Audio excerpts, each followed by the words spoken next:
Elise to get the lanes ahead and rolling. And if he can't do it, we're going to have a lot of difficulty. He did it last game, though. He was actually all over the place and getting a lot of work done early on, especially after Afrika stole his red and killed him. Stole his red, killed him, and then Dread decided that he wanted to take 3 turret shots running through mid. Everything went a little bit downhill there. Atrox, Gragas, Yasuo, Varus, and Nautilus. There is a lot of late-game insurance inside of this team, a lot of pick potential, a lot of early-game snowball potential. This team comp has so much more going for it. And then you go over to the side of SK Telecom and you're thinking, what am I looking at? KT? Well, we're also looking at a lot of, I guess, topside jungle top duo power, right? So once again, they can get Khan ahead. In theory, Faker has a lot of power when he can get that isolated 1v1 in the mid lane once he hits level 6. And Teddy and Marta have played this duo lane a lot of times and have been very successful. But how it all works cohesively, we are yet to find out. We'll see whether we find out now as we hit the rift.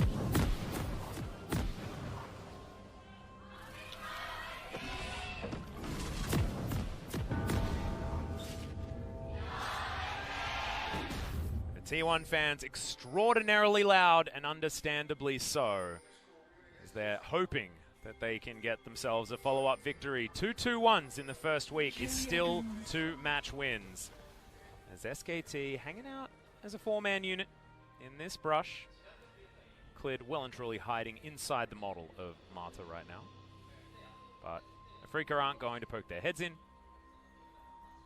Bit of a fun matchup here in the mid lane, the Yasuo versus Akali. Feels like they have similar vibes, you know, even though Yasuo is, in theory, a ninja. After the Akali rework, she kind of looks a little bit like Yasuo. At this point, not going to be anything super chaotic happening in the early stages of the game, at least, as both teams are playing rather defensively. Feels like both of these teams have selected some mid-game power rather than hyper late-game power as well, with the Varus being much more of a I want 2 items and running to kill you type AD carry, and Callista being very similar to that. Electrocute on Atrox as well. Predator on the Gragas. And, I mean, every single rune here is just standard. Geared, at early game dominance and whatnot. And so, again, if SK Telecom, if they find themselves just going even, they're going to have a very bad time in the mid game. They need to get advantages, they need to get leads, and unfortunately for them, they've been rolling bad dragons all night. They roll yet another bad one. Yeah. It's not a mountain or an infernal, which they would, in theory, like to use their early game aggression to be able to convert into. Oh, okay. Khan. A little bit of an uncharacteristic miss. Okay. Senin and aiming, having a good time. There's some interesting interactions here where Marta taunts Senin and stuns himself because of the passive. It's a fun one. As Khan misses yet another one. He was trying to hit a minion with that, guys. That wasn't aimed at Keen. But did Keen start off on the Gromp camp as well, is another question, because he was walking the lane with 1 CS very late. And I think that might have been what he did, but I did miss it. I'm sorry, guys. Wasn't paying attention towards the top side at that point. As Faker going hyper-aggressive. Has the Ignite, remember, so this is very scary. Yukao going to miss the knock-up. And now Clid going for an aggressive path. He's going to look for Dread. Doesn't quite find. Oh, we might find him right here. Yeah, the bop is going to come in. Oh, Cocoon goes wide. That ain't a great one as Keen. The flash, is he going to follow? The answer is no. They get a free flash out of Clid, and he also loses most of his health bar. And the reason that I think that they're not flashing there is because the wave is crashed underneath the turret. And so even if you go over the wall and you kill the Elise, you lose out so much value if Khan's able to zone one of the remaining members, and it's not worth utilizing both of the flashes in order to go over the wall. So, not to mention the fact that Rift Scuttler was up as well, and Dread had the health advantage, so can take that one for free. So they can take extra advantages. Faker also, with the advantage in mid lane, meant that he had the free roam first, because Yukal was back in base. As you can see, an 8 CS lead, that's 1 wave. The Faker has over. They're coming back around. Yeah, Clid, if at first you don't succeed. Yeah, he wants to really make this happen here. For Khan's chase, they're trying to dive. the Aatrox, but it's really hard to get the crash on this cannon wave. Khan has full health, but he has no corrupting potion stacks. Right, remaining. He's out of fuel. Yeah, he is. Does have a bit of mana, but the Aatrox is going to be out of farm a lot. Usually, yeah, I don't think I've ever seen that competitively. No, neither have I. It looks like Yoshimitsu from Tekken. It does a little bit. You know? Although Yoshimitsu has been in so many different forms in so many different games that I'm not even entirely sure which one you're talking about. Because there's like the Soul Calibur one, there's the Tekken one, there's Yoshimitsu everywhere. Yeah. The newest one came out, right? I didn't actually play it. No, I didn't play it either. There's Keen and Khan are fighting each other. This is really bad for Khan. Yep. Now, he doesn't get hit by the Infernal Chains right there, but the lane state is miserable for him. Yeah, and you saw that was why Keen moved up to that middle brush, so that it could put the wave in exactly this position. So if it goes teleport for teleport, Gragas is just going to path up. Yep. Here we go. He does it. Let's see. Yeah, hug the wall. Furthest most to the right. Least and response the Predator. vision. Yeah, Predator's going to pop. Knockups are going to come in. Gets the flash forward. Infernal Chains have to be flashed. There's the flash body slam. All too easy from the Afrika Freaks. That's what they had to do. It looked top lane. Really nice, but over. honestly, that was pretty easy from these guys. So now, Keen, because it's only a couple of spellcaster minions, they don't actually tank long enough. He actually does have to slowly start building up the wave and shoving it out. Gragas is going to look. This is such a cookie-cutter play at the professional level. Due to the minion lane state threatening the freeze, Khan has to teleport forward aggressively onto the minion wave to try to get the crash. He can't do it. Jungler's in close proximity. Super, super easy game. Yeah, and there were two things that he had to flash, right? And as soon as there's two things that you have to flash, you're screwed. That's just basically how that works. So the Infernal Chains land, and from that point, the flash body slam is perfect. I mean, Khan did absolutely everything that he could to try and get out of that, but honestly, he just didn't have enough tools. Now Predator's actually going to be up again relatively soon, and so far, for Afrika, everything's actually going well for them in all of the lanes. One might argue that mid lane, a little bit of a CS deficit. Yeah, and you know, Yukal had to go back relatively early, but you know, Yasuo isn't the greatest laner in the very early stages. See how Yukal is going to work paired in tandem with Dread once the Last Breath comes online. Does have it now, but we're yet to find the explosive cask from Dread. I think the team that we last saw utilize the Yasuo Gragas very well was Kingzone. Yes, they were brilliant. That was when Cuz was topping damage as Gragas in those particular games. Very, very good. KT also tried their hand at it. As Armada gets the flash forward. There's a Justice Punch. Senin is most definitely dead, but they're going to try and turn this, aiming. Few auto attacks are going to come in. The Predator comes down. Ultimate's in. 1-for-1 trade as Teddy is going to get slowed down. Clid looking for more. Lancer Cocoon. What? Can Teddy find the Ren damage? He does so as aiming wants Clid. Finds it all too easily, and now it's a 1v1. Aiming a lot of auto attack damage, but Teddy able to get out of the way, holds onto his summoner spells. And so right here, one of the interesting things is, yes, SK Telecom wants gold. They don't want to trade gold. So even though in the end right there it ended up being a trade, it's not really that good for them. And Break is going to be the one that benefit out from this. Now Khan, he's going to be forced to recall. Yeah, he's going to fall further behind. Yeah. That's really scary stuff. Yukal looking for more. Just wants to clear out the Faker minion wave. He's ignited, but Senin's going to turn up. Dredgeline not going to find the mark, but he is slowed down. Ultimate's going to fly forward, and Faker picks up the kill. Finally, Faker with the big play in the early game. SKT power in the mid lane now.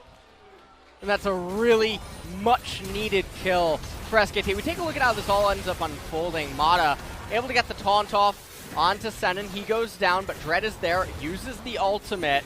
Very easy to pick up. He comes in here for the Chilling Smite and the Q onto Teddy. Now, it would be fine for him not to do this in trade, but it ends up being him for Clid in the end. And the thing that's crazy is Varus works extraordinarily well when there are kills on the map. As we're going to see this one once again, I'll talk about it afterwards. Yukal just tries to clear minions, and unfortunately, Faker goes all in, and Yukal didn't get the memo. Yeah. Yukal. But we've got another fight. Senin's trying to protect aiming, but he's not going to be able to. Senin has to flash. Dredgeline comes forward. Mata with the ultimate just to guarantee that first kill. That will be that. And so right now, Clid getting a lot going for the bottom lane of SK Telecom. It is coming at a cost, though. This Jace is getting put very far behind. Khan sniffs that something is definitely ajar. Yeah, oh, and Dread throws out the ultimate, as zoning ultimate, as the Infernal Chains will do it. In fact, Dread picks up the kill. More turret plates now available here as the Clown Drake is going to be taken by SKT. Mountain will be the next one, but they kind of wish that that was the one they just took. The Aatrox is getting very, very strong and scary. He's going to start getting plates. This Jace is crippled. This Jace is extremely far behind. And let's take a look at the replay here. I mean, this is a very, very cookie-cutter gank setup and everything. Using the Kalista ultimate. They chain everything together. They bring down aiming, but again, it's coming at a cost, which is Khan is falling further and further behind, which means that this Jace is going to be all but irrelevant. And the other thing is, SK Telecom's team composition, they have to go in. They're all very, very short range, essentially melee characters. And they're super squishy, right? And they're very, very squishy, so it plays into Aatrox. Yeah. Oh dear. I don't think you can. You can't even hide from the Aatrox in a Twilight Shroud. Like Faker might find himself accidentally murdered. Yeah. In some of these team fights. As Yukal's desperately trying to hold on. Does actually find himself back in the CS race, but Faker just seems to be winning on all fronts in this 1v1. Seeker's Arm Guard is done. He's also got his sustain available with the Bilgewater Cutlass. Feeling really good, even though he doesn't have his Hextech Gunblade yet. I feel like Yukal, things are just going to get worse and worse for this this particular matchup as it stands at the moment. But it's not represented in the gold. 400 is the lead now for SKT. And a lot of that has to do with Teddy farming out very well. He's 2-0-1 now. Does have a bounty on his head. Farm is in advantage of Faker in the mid lane as well, but there are 2 turret plates that have gone down in favor of the Aatrox versus Jace lane for the Afrika Freaks, and that is a crazy thing to talk about. Well, Hexdrinker completed for Yukal in the mid lane. It will provide him with quite a lot of durability against the Akali and the Elise. They want to kill Faker. Yeah, Yukal wants to use his ultimate button as well. Hasn't had much of an opportunity at this stage, but Afrika Freaks are just going to transition this towards Shelly. She should be taken out relatively easily here. Yukal going to just give his jungler a hand. Dread is in a great position this game. Has himself the Sork Boots as well as the Runic Echoes and does a lot of damage. Clid opted in for the Mercury Tread, so not going to be doing as much as Shelly is going to fall, and that's just going to be more damage over, more gold over to Keen.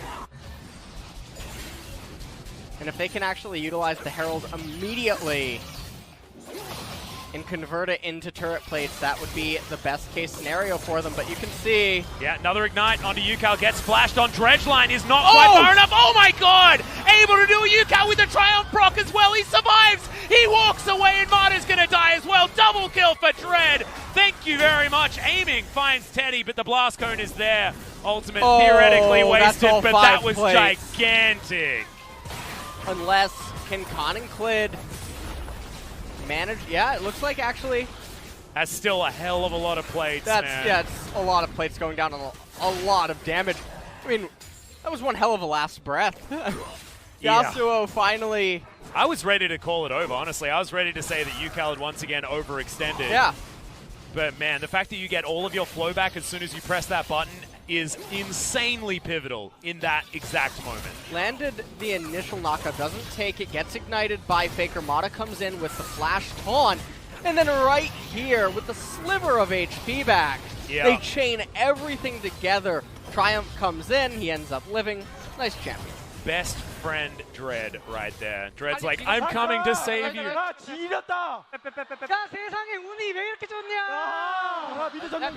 I hope we get a translation for that. Maybe I'm too lucky today, says Yukal. I think he's forgotten about Game 2 already. Delete that from your memory. Yeah, well, I mean, that's a good way to stay untilted. Yeah, LS. I went on, I need some eye bleach after that one. Shake it off. Well, you know, that was the name of a song. It was. That was actually very, that was a catchy song. I liked it. Yeah. You know, not exactly my favorite style of music, but I respected it for what it was. Okay. Yeah, I liked the message. It's a good message. You like the message game number 2 sent? What game? Nice. Yeah, I like the message that UCal sent. As Dread and Mata are going to spot each other here. Control Ward is going to get taken down as SKT had control of this portion of the river. 10 seconds until that Mountain Drake is available, and you can see already Keen is wandering his way down. He's got a bit of a variety bucket of items at this point. Caulfield's Warhammer and a pickaxe for his last 2 pickups. That means he does have 20% CDR, and he's feeling pretty confident. On the Aatrox, Jace is towards the top side, Keen clearing out the minion wave in the mid, and Afrika will just wander over to this Mountain Drake, and I don't think SKT are going to be able to do too much. Oh, the teleport's going to come in, though. They want to, apparently. Yeah, can they actually take down this Drake beforehand, as that's a good knock-up on Mata. Fate's Call did absolutely nothing, as Faker now trying to get into this fight. Oh, they Keen whip. also trying to get the work done, as that's another huge last breath, aiming, picks up that kill. Mata gets some knockups, but now he's found himself in the wrong position.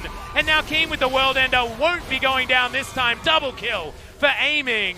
And Afrika have found the fight and a 3,500 gold lead. And, you know, let me just say that if it wasn't for game number 2, I would call this one over, just due to the dynamics of the team composition. And also, how much simpler this one is to actually pilot for Afrika. You basically press your abilities. Did you get a knock-up? Yes, okay, Yasuo, press R. Yep. And then from there, it becomes really easy for Varus and Aatrox to conduct themselves in the team fight and just keep plowing through SKT, who don't deal that well being on the defensive. Their team composition wants to just sort of plow through the opposition. And we take a look at how this all ends up transpiring, and like you were saying, I thought that they were just going to give it up. They seem to really misunderstand their current status in the game. As they were handshaking this, Clid gets completely eviscerated. Yeah. And just brought down. They get the World Ender passive to proc. Aatrox is no longer going to go down, and Faker just has to watch the rest of his teammates go down. Yeah. Dread very happy with how this game went at that particular moment. 0-3-0 is Khan. An unfortunate game so far. Also, Mata not quite finding his inroads here in this composition. And we mentioned it before. I mean, you're talking about being prepared to call this game over. I think that you almost lean towards that even further, just purely looking at this team comp. SKT have a composition that wants to play from ahead, not one like this, as Dread was threatening with the flash. Actually, no, didn't have it available, so he was just body slamming aggressively and managed to get the flash out of Teddy for it. Oh, man. Well, here we have a 4.2 thousand gold lead here. I really hope that's not a Morel and Omicron Gragas is building. Wouldn't want him to get any funny ideas. I think it is. I think it is. Yeah. What's wrong with a Morel and Omicron? You know what? Let's not talk about it. All right? I quite like Morello. He's a good guy. He was a good guy. Yeah. The item, not so much. Not so much. Not in all the situations. You might think, well, I really got to cut down the healing on the Akali and the Varus. No, you don't. You just kill them. There's also innate healing for the Elise. Okay. Yeah. All right. Yeah. It's good on him. Oh, nice. He just bought it. Great. Yeah, he's got it. Free up some item slots. You know, he's got a spare one. Back pocket. It's good to have. What if you find something when you're trekking through the jungle? Now he's got somewhere to put it. Going insane. You're going insane. Okay, Yuka once again going to find Faker here. He has his static shift completed, as well as that Hex Tech. Sorry, the Hex Drinker. Hex Tech Drinker. I like the choose your own adventure Aatrox. Yeah, he does really have quite a few of them. They seem to be pretty effective, though, as World Ender is going to come in looking for the knock-up. Gets so much damage. One more auto is going to do it, as he doesn't have the flash. As Khan is able to get out, but Dread, he smells blood. The Predator is well and truly here. That was a weird interaction. He's underneath the turret. Has to go golden. See your death, Mr. Dread. The ultimate! He finishes it off! 1-for-1 happens, but that's a 700 gold shutdown. I'll take that if I'm an SKT fan. I love League of Legends Atlas. Oh my god! Jace's dead carcass says it all. That's basically encapsulating the game. What a day to be alive. I love this. Yep. This is going down in the record books. This is my favorite variety of LCK that we've had so far. Well, I hope that you remember this day many years from now. Do you remember Tracker's knife? I don't. I I do. What is that? That was the green one, right? Yeah. Wasn't there That was the one that made the game boring because we were able to stabilize the game so much. But now we have craziness everywhere. What was the... Was there a gray one, too? Gray one? There was something that was gray, right? Oh, the poacher's one? The poacher. Yeah. No. Not poacher's gray. Am I thinking of something? Wasn't there like one that like if you counter jungle it does? Yeah, that. Yeah. I mean, I think isn't that still in the game where if you get enough of them it turns into a straight I thought there was a color. Yeah, I don't know. All right, whatever. I mean, there've been a lot of items in League of Legends, okay? Okay. You remember Deathfire? Yeah, that was. Love that item. That was a good item. I remember KP Malphite. 100-0. Deathfire Grasp. Oh my god, it was so good. Also, Deathfire Grasp Mordekaiser was like the best. See, you're a man of culture. I appreciate it. How are you feeling about the old Mordekaiser rework? I'm really excited to play him. I'm really sad he was my first champion ever. Me too. Really? Yeah, my personal favorite. That's why we... Keen's dead, guys. Keen's dead. Yeah, Faker found it. Mata was over here as well as aiming. He's going to find the ultimate. Stands in front of the Justice Punch to make sure he doesn't leave the fight. Right. And that is going to confirm the kill. Senin, in fact, picks it up, I believe, with an Aftershock proc, which is certainly a high-value way to take down a kill. Not wanting to take it away from his AD carry, most likely. Aiming has gone into the Rage Blade as well, which I actually really like in this game in particular because they have a lot of physical damage. So using the fact that Varus does a lot of mixed damage is a good way to make this one work. Yeah. So Wit's End coming in next will mean that a lot of mixed damage will be coming out of aiming and can account for the fact that they are very AD heavy. Gragas is also going AP, so this is actually really nice. Very good combo. Mountain Drake going to be spawning next as well in 4 minutes. And, I mean, this is looking very reminiscent of game number 2 in a way where so many things are going Afrika's way. They're in the driver's seat. They're in control. I don't want to call it, you know? Yeah, I know. I know exactly how you feel, but I feel like Afrika's composition this time has more clear ways to win the game. Yeah, it's so much easier. As it goes on, right? It's so much easier. And I think that that's what they were talking about when they went into the coach's booth after the game. They're like, well, we didn't quite know what we were supposed to do to win after a certain point in the game, and that's what it felt like. And this time around, they've just given themselves those clear outs. So even though Keen falls down here, it's a 1-for-1 trade, and not too bad. Like on a level 1 through 10 of difficulty of Afrika's team composition, I'm going to have to rate it an Annie. An Annie? An Annie. Damn. It's that simple. That's a low level of difficulty. But if you've got finesse, it looks real good. See? You flash Tibbers, it looks cool, man. It does. Yeah. Really you does. look like you're really good at the game, but actually all you've done is press as many buttons at the same time as you can. I like that. Damn. Aatrox yells a lot when he jumps around. He does. I hadn't really quite paid too much attention to it. I was listening mostly to your dulcet tones so far this game. Said he's unable to quite clear that ward. I mean, there's actually not... Oh, Flash Cocoon is going to land. I believe Dread does have... No, he doesn't. Stopwatch was already used, so no way of getting out of that. Mata flashes to taunt absolutely no one as Heroic Entrance is also not going to find the mark. A lot of buttons now on cooldown. Not a lot to show for it here, apart from that one kill onto Dread. This is actually a... I can hear the Korean cast as well. I think they're just as dumbfounded as we are. I actually think they are. Yeah. Some of the stuff that they're saying is... What are they doing? That is another one as Senin is able to flash his way out, but not far enough as Faker picks up that kill. SKT fans going nuts, and Afrika... going insane. Yeah, I'll tell you nuts what. everywhere. Be careful. I know you've got allergies. Get me out. You've got allergies. That's why you wanted to leave. If everyone's going nuts, then you can't be here. Nut allergies are really serious things as Keen helps, Khan helps Keen pick up his Grom. Cool. All right. Yukao finds Faker. It doesn't end. You know what? SKT, they're going to win the game. Maybe. SKT somehow, some way. For all intents and purposes, they shouldn't. Right. As Yukao pushing really far up. Right in the face of Faker, but Faker without ultimate is unable to actually fight him. As we're going to have a look at this one yet again. He's looking to try. Hold on. I'm getting word in my left ear. Oh, what's that? What's that? He needed the 100 gold from the Raptor camp. Got it. And what was Mata doing? He thought that his flash was old flash. All right, here we go. Years ago. Speaking of Mata, he's going to get pulled back. That's the last breath used on the Galio. A lot of big buttons now, but Khan gets chunked for so much of his health bar.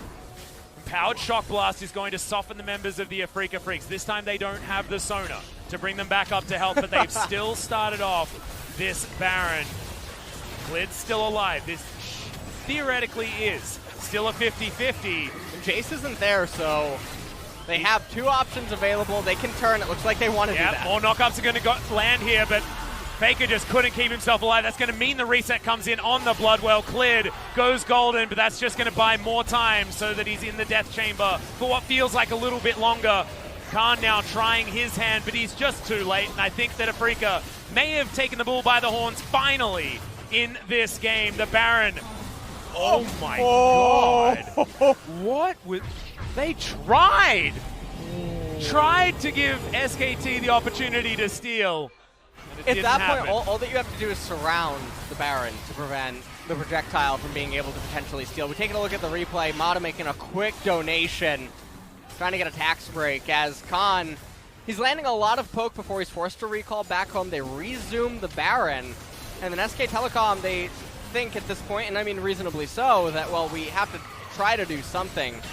If we just give away the Baron, then things are not going to go good. Keen had other plans in mind, though. He's able to get the World Ender passive to reset, goes into it, but ends up falling.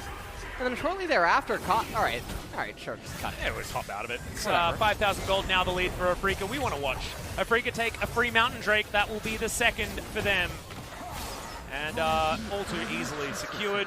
Fair bit of vision is still available here defensively for SKT, and they're positioning themselves, waiting to try and get Afrika where they want them. But Afrika are just going to move over to this inner turret. Gromp is going to get missed there by Khan, and inner falls. Mid lane also pushing forward. You can see it was Keen that was hanging out there, but Faker finds the minions while they're unempowered and is able to take them down pretty quickly. Shuriken backflip will get Faker to safety as well. And this is the problem, right? We're heading towards 30 minutes into this game, and then how does SKT find a fight that they want without having a perfect pick on a stray member of Afrika Freaks? Or, for example, Keen right here. Wait, they can see all the members of Afrika, and Klitsch shot the cocoon into the brush like someone might be there. Yeah. That's another one of those times where I just don't have the answers for you, man. Like, come on. You're supposed to be... You're the answers guy, okay? I'm the questions guy. And that was a question I didn't want to ask, all right? This is where the laws of the universe truly break down. Oh, man. Okay, Yukal splitting on the bottom side, though. The Afrika Freaks still with a minute left on this Baron buff. Want to break open the base. Khan in trouble. Yukal using his flow. Faker's waiting. Tank things up. First tower is going to go down. It's going to be the mid lane as Faker, he was thinking about a flank, but doesn't actually have too much of an opportunity to get his way in there. Senin doesn't spot him. Faker actually moves out as the sweeper heads towards the Akali, but Faker's been waiting a very long time, and if you wait too long, your Nexus just dies, right? Like, Afrika Freaks looking for their second inhibitor. And where is the way in for SKT? Where is their opportunity? Where is the team fight that they can win? And I don't even think they know where it is. Be able to win straight up. That's the problem with not just the gold deficit. It's just so hard to run into the Afrika team because you'll be separated by the Gragas ultimate. Aatrox will get his passive. That's a surety. Yeah. And so SK Telecom's team comp now, very similar to in game number 2, it's reduced to Elise Cocoons and Fog of War getting picks in order to salvage the game state, except I don't think it's going to work this time around. Well, this has been a very weird series so far. Afrika Freaks very close to securing it.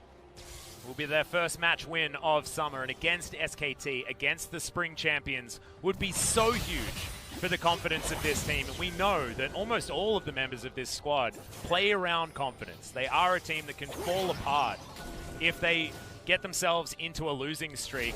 It's just how the team has worked for a very long time. And at this stage, you've got Aiming finishing off his wit's end. He went and completed that, still has an unused stopwatch in his back pocket, as does Keen. They've got a lot of fighting options. Infinity Edge is done for Yukal. He's completed his Maw of Malmortius as well. So he'll be sticky even if he goes down to low health. This is Afrika's game to lose. They've got 2 Mountain Drakes. The Nexus is not going to last very long if anyone gets towards it. They're going for a split push style. Faker spots Yucal. They actually had a good position there. If Yucal had kept walking forward, he would have been in trouble, but didn't have the vision. He's playing it very Captain Careful right now. Well, it's a surprising playstyle because we've seen him make some pretty weird decisions, especially in game number 2, but not this time. Baron's coming up in just over a minute, so they do have other options available if they want to truly play it super safe. Cloud Drake. They could get Cloud Drake. They could. Think about it. Well, Fate's Call is going to be used. Teddy wants to take it into his own hands, but Marta shorts it once again. Not going to have that tool to try and start any sort of engagement, and they do not have many different engage options. Really, now really rough. Clid goes in, and they get Marta's heroic entrance, and they're going to do that one more time. It was actually Faker that started this one off. Aiming goes down incredibly low, but has the cleanse. Oh, Faker, the stopwatch is going to land 7! Helps him out, and it's Dread that secures the kill. It was so close. It was a disaster. Teddy's limping away from this one, but another kill comes in for Dread. Aiming somehow is still alive, but the SKT base is not so lucky. And Teddy, I mean, this is this is what it all comes down to, right? Teddy's the last one standing. Yeah, he's checking his jersey right now as he's put into the fountain. The Nexus is now exposed. SKT will lose their second match of summer, and Afrika Freaks finally find their first. Yucal is back, ladies and gentlemen. He had a weird game number 2. He had a good game number 1, and game number 3 was largely about this Gragas-Yasuo combo after the mid-game. Yeah, and this is what happens when you draft this way and you can't manage to get the advantages going early on. So, Afrika, they had a much simpler draft here in game number 3. Yeah, absolutely. And even if they did start floundering a little bit in the mid-game, they ended up being able to pull it through.